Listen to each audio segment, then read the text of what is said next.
খনি শেখপাড়ার বটতলায় ঘোড়ার গাড়ির দুর্ঘটনা, কুচ্চে মুরগি বন বিলে ধরে পালাতক। এতক্ষণ সংবাদ শিরোনাম শুনলেন, এখন শুনবেন বিস্তারিত। খবরে জানা যায় কুদা ফকির বাড়ি দেয় তবলায়, ইকরাঙ্গের হাঁসটি ধরে নিয়ে যায় কেবলা। হাঁসটি ধরে নিয়ে যায় পশ্চিমবঙ্গ ভারত থেকে। রাতের বেলায় দাবড়া দাবড়ি হয়, কোনো সুসংবাদ পাওয়া যায়নি। সকালবেলা সংবাদ পাওয়া যায় কিনো ফকিরির দরগায়। খবরে জানা যায় হাঁসের কোনো ক্ষয়ক্ষতিও নেই, বন বিলের লোম কটা সব জড়িয়ে পড়িয়ে গিয়েছে। গতকাল কাটাখালের ব্রিজের পারে একটি মহিলা দাঁড়িয়েছিলেন। মহিলা দাঁড়িয়ে থাকার পর একটি বাড়ি মাছি উড়িয়ে যাইতাছিল। খবরে জানা যায় মহিলার উড়নার বাড়ি লেগে বাড়ি মাছি 36টি দাঁত ভাঙ্গে জায়গায় পড়ে যায়। বাড়ি মাছিটি দুঃখ প্রকাশ করেন যে তিনি দাঁত দিয়ে কিছু চাবিয়ে খেতে পারছেন না। আমাদের কদবেল হায়দার বাড়ি মাছির দাঁত লাগানোর জন্য 36 লাখ টাকা পুরস্কার প্রদান করেন। গতকাল কাটাখালের মেয়ের দুয়ার ভিতরে একটি চাউলের খনি পাওয়া গেছে। তাতে 3.5 চাউল পাওয়া গেছে, আরো পাবো বলে আশা করা যাচ্ছে। এসব চাউল তোলার জন্য আমাদের শেখপাড়ার মণিকুমার যতগুলি সব ঠিক করা হয়েছে।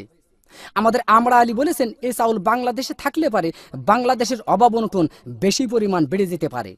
এই জন্য এই চাউল বিদেশে যাবে বলে 4টি কোস্টার জাহাজ আমাদের কাটাখালের ব্রিজ ঘাটায় ঘষাঘষি করিতেছে।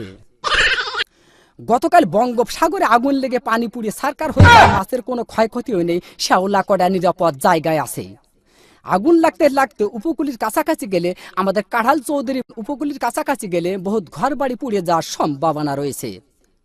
এই আগুন নিবানোর জন্য আমাদের মাগুরার তরফ থেকে 7 বস্তা পেট্রোল ও 14 বস্তা কেরোসিন তেল পাঠানো হয়েছে।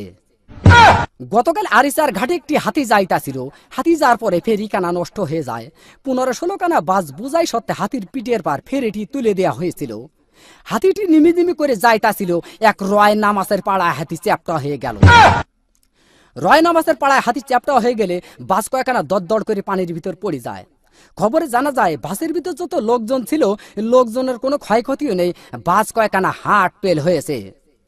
এরপর এক মহিলায় বাস কয়েকখানা বাহাত দিয়ে টান দিয়ে তুলে আরিসার হোটেল থেকে 14 বালতি ফ্যান খায় সুস্থ করা হয়েছে। গতকাল এক কুচ্চি মুরগিতে এক বন বিলে ধরে পালাতক গহীন সমুদ্রী পানির ভিতর। গতকাল 366 ডুবুরি নামায় খোঁজ করা হয়েছে। খবরে জানা যায় বন বিলের কোনো ক্ষয়ক্ষতি নেই, কুচ্চি মুরগির পেটটি একটু ফুলিও পাওয়া গেছে। আমাদের কাটাখালীর বিন্দু ডাক্তার কুচ্চি মুরগিটি মগির নতুন হাসপাতালে ভর্তি করে কুচ্চি মুরগির পেট অপারেশন করে 3 মণ ও 3.5 মণ চাউল পাওয়া গেছে, আরো পাবো বলে আশা করা যাচ্ছে। বর্তমান বাংলাদেশে মাছের অভাব অনটন বেশি পরিমাণ দেখা যাচ্ছে। এর একমাত্র কারণ বুড়িগঙ্গা নদী দিয়ে একটি মায়াবড়ির জাহাজ যাইতেছিল। এক কাইলে মাছের সাথে অ্যাক্সিডেন্ট হয়ে মায়াবড়ির জাহাজটি পানির ভিতর ভাঙ্গে চুরে পড়ে যায়।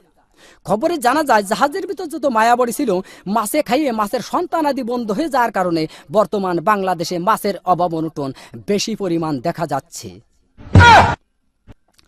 গতকাল শেখপাড়ার বটতলায় এক ঘোড়ার গাড়ির চাকা বাষ্ট হয়ে 600 মানুষ নিহত, আরো কতজন আহত হয়েছে। আহতদেরকে জ্যান্ত পুঁতিয়ে ফেলা হয়েছে, আর নিহতদেরকে মগির নতুন হাসপাতালে ভর্তি করা হয়েছে।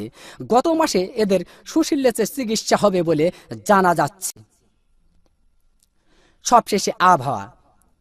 আজ রাত বিয়ান পর্যন্ত আবহাওয়ার পূর্বাভাসে বলা হয়েছে 6 সত্যিপুর কাদিরাবাজ দেড়িও আবালপুর সিমেলের মাদ্রাসার উপর দিয়ে দক্ষিণ পূর্ব দিক থেকে ঘন্টায় 6000 কিলোমিটার বেগে দমকা থেকে জোরে হওয়া বৃষ্টি ও বজ্রবৃষ্টি সহ বিচ্ছিন্নভাবে বয়ে যেতে পারে। সেই সাথে ইট পাটকেল ও পাথরের খোয়া পড়ার সম্ভাবনা রয়েছে। এইসব এলাকার বাস, ট্রাক, মাইক্রো ও কার গাড়িকে 1 নম্বর সতর্কতা সংকেত দেখিয়ে যেতে বলা হয়েছে। আর এইসব এলাকার সাইকেল, বাইসাইকেল, মোটর সাইকেল এবং মকবুলের ঘোড়ার গাড়িকে ঘরের ভিতর বাইন্ধে থুয়ে বসে থাকতে বলা হয়েছে। এই আবহাওয়ার পূর্বাভাস রাত বিয়ান পর্যন্ত বলবৎ থাকিবে। আগামীকাল সূর্য উঠলি আর ডুববে না, উঠলি আর উঠবে না। খবর শেষ হলো। খোদা হাফেজ।